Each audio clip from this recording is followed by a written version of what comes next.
Sorry, you can count me as one of those people that thinks that an early decertification wouldn't have really helped the players, because the owners would have still, the owners wanted time to pass.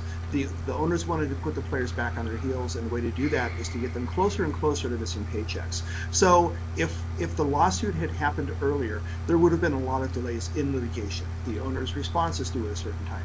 They'll take their time on that. The next step might be venue choice, and they'll look for delays on that.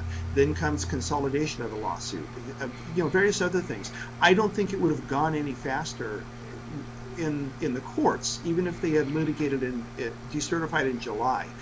I think that the players really needed to rock the owners, really do a counterpunch when the owners had their backs against the wall. And that happened when it happened. That was when Christmas games were threatened, because that's the first thing that's really important to the owners here. They really wanted not to miss the Christmas games, because that's when the national TV schedule starts. And a counterpunch and the resulting chaos right before that happened really put their owners on their heels for the first time in this entire process. Well, here's the thing. Let's put on our owner's cap for a second and figure out what is the goal of an owner of an NBA team now. Because is it really to win a championship, or is it to run a business where you can make money? I think they're not the same thing. Well, it's both. It's both. You've got to do both. If you're an NBA owner, you've got to try to win, and you've got to be at least a break-even team. No owner is going to go and spend $20, $30 million, $15 million a year out of his pocket and let that money just eat at him. Now, of course, you could say there's owning the increase, the franchise itself, which appreciates. It makes up for the operational loss. But I mean, realistically, the owners want a chance to sit at the table with an equal opportunity to win. I don't think that happened. I don't think that's possible. But they made some gains in the parity area, especially on the revenue sharing side, some limitations on what the Lakers and some of the big spenders can do. So I think what you have is you have a more equal NBA, but there is no equal NBA. And some of these teams are going to lose money. Some of them are going to have to borrow money, or revenue share money rather, from the Lakers and from the Knicks and the Bulls, or whoever it is that is bringing in the big dollars. So if you're an owner, you want to win. Some owners are better at it, some owners are smarter at it, and some are completely not good at it. Yeah, teams can survive without ever winning a championship, without ever reaching the finals or even reaching the third round of the playoffs. Look at the Clippers. But teams can't survive very long if they're bleeding money. So that was the most important thing to take care of right away. I think, as Eric said, the revenue sharing, some of the changes that helped to balance out the schedule, the competition a little bit, are going to help some of the small market teams. But the first thing you had to do was to stem the bleeding, and that's what they accomplished here. So here's an interesting issue, because now there's going to be a premium on cheap players that are skilled in very specific things, so you can match up with a star. Because the recipe is still there. You need to have 2 stars, and if you do that with the new CBA, you don't have much money beyond that.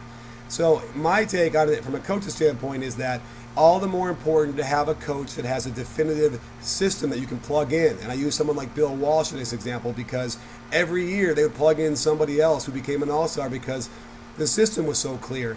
And without that, you can't. There's no recipe for success in the NBA. Well, how many coaches have defined systems that you could say, okay, there's the triangle offense, and you know what they're going to run, you know how they're going to run it, and it doesn't really matter the personnel. And of course, every coach has to adapt to the players that they have. But do we know what Mike Brown is going to do in Los Angeles? We know what Mike D'Antoni is going to do in New York, but does he have the players to do it? So it is a tricky combination with the new rules and getting the players, getting the right coach, getting a system in that can work with it, and then in this strike-shortened or lockout-shortened season, rather, finding time to practice and implement. So as Larry mentioned, talking about the Spurs in '99, the teams that have the continuity are going to be stronger, and I'm not sure how many teams are going to have that continuity. I'm very curious to see what kind of player movement is going to happen. We may find that there may be a lot of player movement in this new deal, not less. Mm-hmm. Well, let me ask you this really quickly to sum up. Where will CP3 and Dwight Howard end up? I think right now it's probably more likely than less likely that both of them are going to change teams. I think that Dwight Howard has pretty much made it known that he's done in Orlando. I think that Chris Paul has done the same thing with Dell Demps in New Orleans. I think they're going to move. The question is, how does that get done? Because the players, one big change in the new CBA, the players no longer have the ability to get the best of both worlds. They can't get the contract they want and the team of their choice, because with an extend and trade or a sign and trade, it limits the size of the agreement, the length, and also the raises. If they want to get the agreement they want, they want to have, they have to sign with the team of their choice. So that means one of two things: either they wait to become a free agent, or they get a straight trade to the team that they want. Now the other team has got to take on that player, knowing that, you know, they're, or expecting at least, that they're going to be able to re-sign that player. There's an element of risk there. I think that the element of risk lowers the trade value, so the trades are going to be a little bit smaller. You know, I think it's going to get done in either case, one way or the other. I think that both players are going to move, and it's going to be interesting to see the kind of deals that get put together as a result. Eric, why don't you read Larry's mind and translate that into what team are they going to? Well, it's really up to Dwight. It's up to it's up to Chris Paul. These guys have to push for their destination. I know that Chris Paul would like to go to New York, but I think they've limited assets to get a deal done, but they have some capacity to do it. If there's no one else who can step forward, like the Clippers, who have a lot of assets and cap room, if they can convince Chris Paul that that's the right destination, they have a real shot. Dwight Howard, it seems like he wants to be a Laker, that they have the assets to do it. Again, it's up to Dwight Howard to do it. So I think there's a good chance, but not a great chance, that these guys move.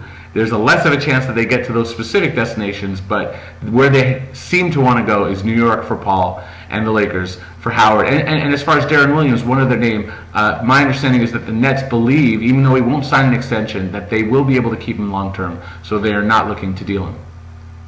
I think they only keep him if they can sign Dwight Howard, but it's not going to happen because the Lakers will trade for him. They're going to give Bynum and Odom, and I think CP3 will end up in New York as well.